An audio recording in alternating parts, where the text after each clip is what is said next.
باللہ من الشیطان الرجیم بسم اللہ الرحمن الرحیم الحمدللہ رب العالمین والصلاة والسلام علی اشرف الانبیاء والمرسلین اما بعد فقد قال اللہ تبارک و تعالی فی محکم کتابہ الکریم وهو اصدق الصادقین وقولہ الحق یا ایہا الناس قد جاءکم برہان من ربکم وانزلنا الیکم نورا مبینا۔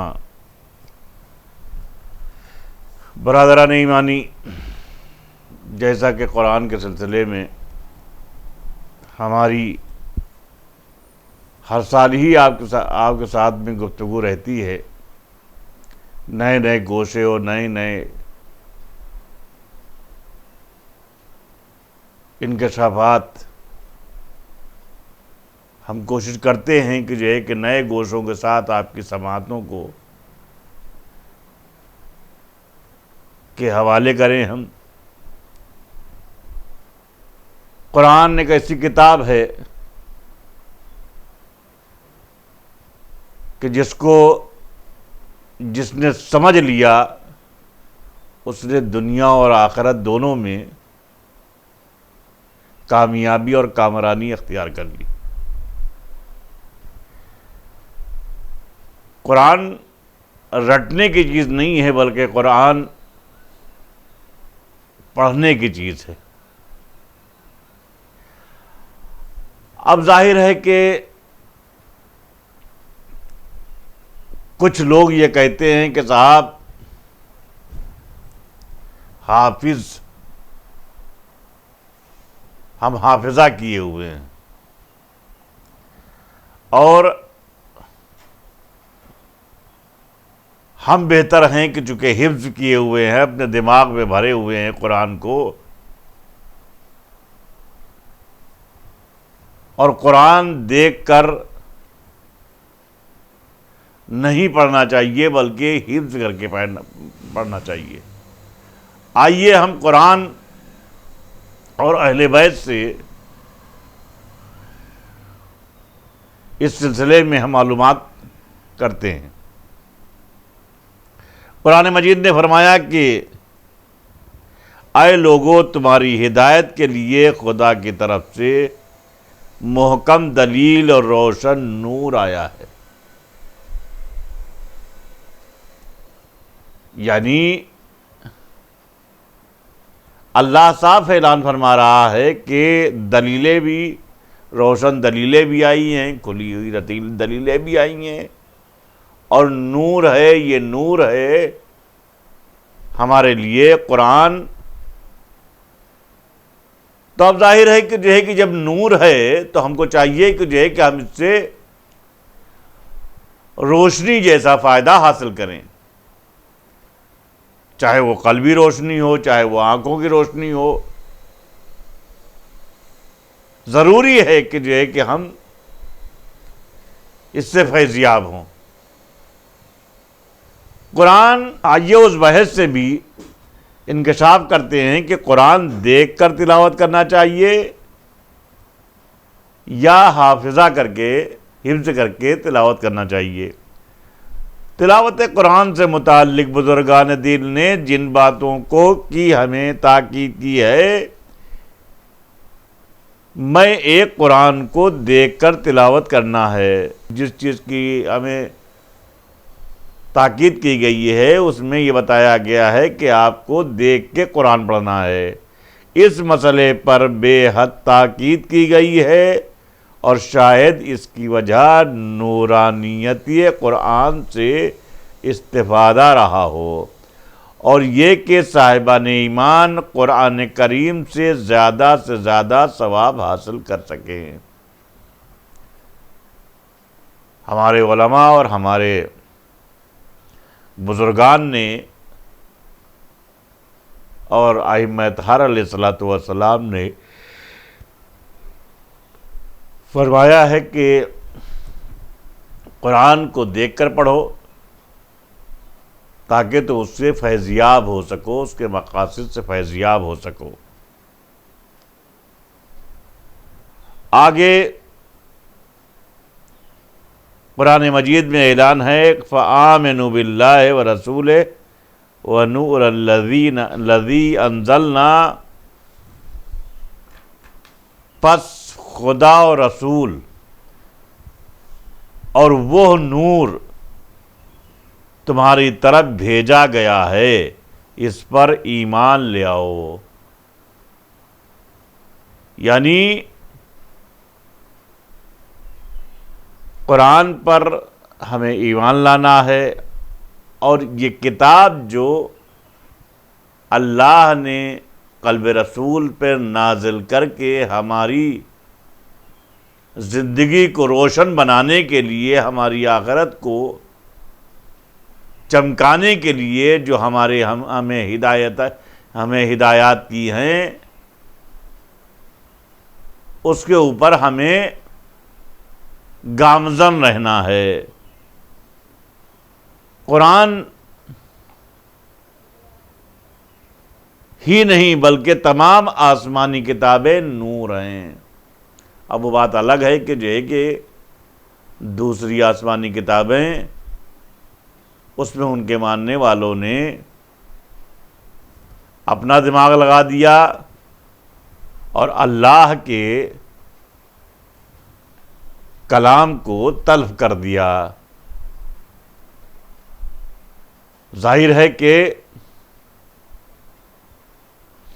جب انسانی دماغ جو ہے اس میں مداخلت کر گیا تو وہ کتابیں کیسے ہمیں جو ہے وہ نور پہنچائیں گی، کیسے ہمیں ہمارے قلوب کو روشن کریں گی؟ یہ قرآن جو ہے، جو قلب رسول پہ نازل ہوا، یہ محفوظ رہا، اور محفوظ اس طریقے سے رہا کہ اس کی محافظت کہیں نہ کہیں اس زمانے میں جو ہے، اس زمانے میں بھی اہل بیت نے کی کہ جس زمانے میں بہت پرآشوب دور تھا اور اہل بیت کے مخالفین کی تعداد جو ہے وہ بڑی ہوئی تھی، لہذا اہل بیت نے اس کی حفاظت کی۔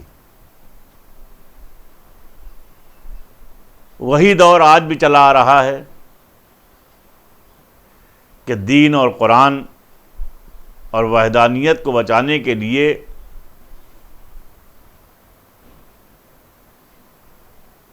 علی کے ماننے والے اور علی کے چاہنے والے ہر طرف دین کی حفاظت کے لیے سینہ سپر بنے ہوئے ہیں، اور اپنی جانیں تک کے دینے کے لیے آمادہ ہیں اور جانیں دے رہے ہیں۔ اصل میں دین کا معاملہ یہ رہا کہ دین کو پھیلانے کے لیے رسول اکرم صلی اللہ علیہ وسلم نے طرح طرح کی مصیبتیں برداشت کیں، اور حضرت علی علیہ السلام نے اس کی حفاظت کی، لیکن بعد رسول کچھ ڈکیت آ گئے اس دین پر حملہ کرنے کے لیے، اور اپنے کو انہوں نے دین کا سچا محافظ ثابت کیا۔ یعنی ایسا مسئلہ ہو گیا کہ ہانڈی کس نے پکائی، تیار کیا کس نے، تکلیفیں جھیلی کس نے، اور فائدہ اٹھانے کے لیے، اس کو نوش کرنے کے لیے دوسروں لوگوں نے آ کر قبضہ کر لیا۔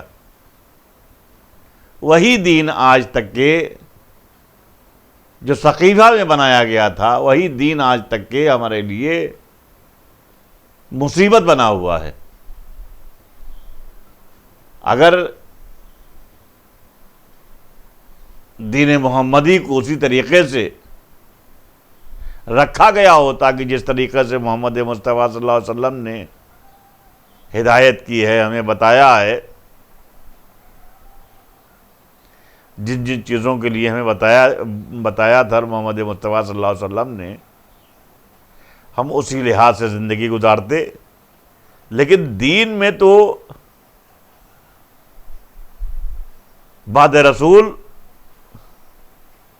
کچھ دہشت گرد آ گئے، اور ثقیفہ میں انہوں نے آنے کے بعد اپنی دہشت گردی کر کے دین پر قبضہ کر لیا، ناجائز قبضہ کر لیا. ادھر رسول اکرم صلی اللہ علیہ وسلم کی رحلت ہو چکی ہے، مولا متقیان علی بن ابی طالب علیہ السلام تن و تنہا ہیں. رسول کی رحلت ہونے کے بعد ان دین کے جو ڈکیتوں نے رسول اسلام صلی اللہ علیہ وسلم کی تکفین و تطہیر، ان کے کفن و دفن اور تدفین کے سلسلے میں بھی نہ سوچا، اور فوراً دین یعنی ثقیفہ کو سجا لیا، اور وہاں بادشاہ اور دین کا ٹھیکیدار چنا جانے لگا. چاہیے تو یہ تھا کہ اگر اصحاب رسول میں سے کوئی صحابی تھا تو کم از کم رسول اسلام کی تدفین تو کر لیتے. تو اب ظاہر ہے کہ ایسے لوگوں نے جو دین پھیلایا، جو ایسے لوگوں سے جن لوگوں نے دین لیا، وہ دین کہاں سے صحیح و سالم ہو سکتا ہے؟ قرآن نے توریت اور انجیل کو بھی نور کہا ہے، اس لیے کہ یہ وہ کتابیں ہیں جن پر عمل کر کے انسان دنیا اور آخرت میں کامیاب زندگی بسر کر سکتا ہے. اور انسان آسمانی کتابوں کے قوانین پر جتنا زیادہ عمل کرے گا، اس کی دنیا اور آخرت میں اتنی زیادہ ہی کامیابی ملے گی. ظاہر ہے کہ ہمیں ہدایت کی گئی ہے کہ ہم قرآن سے فائدہ حاصل کریں، اپنے قلوب کو روشن کریں، اپنی آنکھوں کی روشنی کو بڑھائیں. ہمیں یہ نہیں کہا گیا ہے کہ صاحب جو ہے قرآن اپنے گھر میں رکھے رہیے، اور جب کہیں جانے لگیے تو ہوا اس کی کھا لیجئے، آپ کے قرآن آپ کی حفاظت کرے گا. ظاہر ہے کہ قرآن کو دیکھ کے پڑھنا بہتر ہے یا حفظ سے؟ اس کے جواب میں ہم کہیں گے کہ اتفاقاً اسحاق بن عمار نامی شخص نے امام جعفر صادق علیہ السلام سے یہی سوال کیا، جس کی تفصیل کچھ یوں ہے. وہ کہتا ہے کہ میں نے امام علیہ السلام سے دریافت کیا کہ مولا میں آپ پر قربان جاؤں، میں نے قرآن کو حفظ کر لیا ہے، اب میں اس کی تلاوت اپنے حفظ سے کروں یا قرآن دیکھ کر؟ تو امام نے فرمایا کہ پڑھو مگر قرآن دیکھ کر، کیونکہ یہ زیادہ بہتر ہے. کیا تم کو نہیں معلوم کہ قرآن پر نگاہ کرنا عبادت ہے؟ ظاہر ہے کہ امام نے فرمایا، آگاہ کیا کہ دیکھو قرآن کے حروف کی طرف نگاہ کرنا عبادت ہے، امام کو قرآن کو دیکھ کر پڑھنا عبادت ہے. اسی طریقے سے جس طریقے سے رسول اسلام نے فرمایا تھا کہ علی تمہارا ذکر بھی عبادت ہے، تمہارے چہرے پر نظر کرنا بھی عبادت ہے۔ اسی طریقے سے امام نے فرمایا کہ قرآن کو دیکھ کر، دو ہی چیزیں اسلام میں، قرآن کو دیکھ کر پڑھنا عبادت، علی کا ذکر عبادت۔ تو ظاہر ہے کہ جو ہے کہ رسول اسلام نے آخری وقت میں دو ہی چیزیں چھوڑنے کا اعلان کیا تھا کہ انی تارکم فیکم الثقلین کتاب اللہ و عطرتی و اہل بیتی۔